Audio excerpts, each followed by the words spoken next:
Public मी तुमचा लडका आविष्कार बेंद्रे. तर मस्तपैकी किराणा दुकानात आलतो. पाहुणे येणार होते त्यामुळे थोडी लिस्ट घेऊन आलतो किराण्याची यादी. मस्तपैकी शेड बसले होते की शेटला म्हणलं द्या लवकर किराणा. मग मम्मीला आलं दत्त मंदिर सोडवाय. तिचं समोरचं व्रत चालू आहे काहीतरी पशुपतीनाथाचं. मग पोरं क्रिकेट खेळत होते मस्तपैकी. बघू शकता आपली मांडवनची मशानभूमी वाटत नाही, दुसरा स्वर्ग आहे. मस्तपैकी इकडं नदीकडं आलतो. नदीकडं काय पाणी कमी झालं. डॉगेश बाई कसा बघतो इकडं वर डोळे करून. पुढे गेलो मस्तपैकी मित्रांनो. मग पुढे गेलो बघू शकता नदीमध्ये 2 साप होते. तिथं कोपरावले साप असतात, 5-6 असतात साप. पलीकडे पण भरपूर साप असतात. लय वळवळ विषार साप होते. नंतर आपल्याकडे घरी पाहुणे आलते, यशस्वीनी पाहुणे आलते. मग मस्तपैकी शिवशक्तीमध्ये घेऊन गेलो पाहुण्यांना कपडे वगैरे घ्यायला. पाहुणे म्हणत होते नको नको कपडे, पण पाहुण्यांना घ्यावं लागते. मी काय मग पॅन्ट शर्ट वगैरे घेतले मस्तपैकी.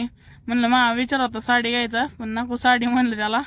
मस्तपैकी कपडे घेतले. व्हिडिओ आवडला तर लाईक करा, शेअर करा, सबस्क्राईब करा, फॉलो करा विसरू नका. धन्यवाद पब्लिक. Thanks for watching.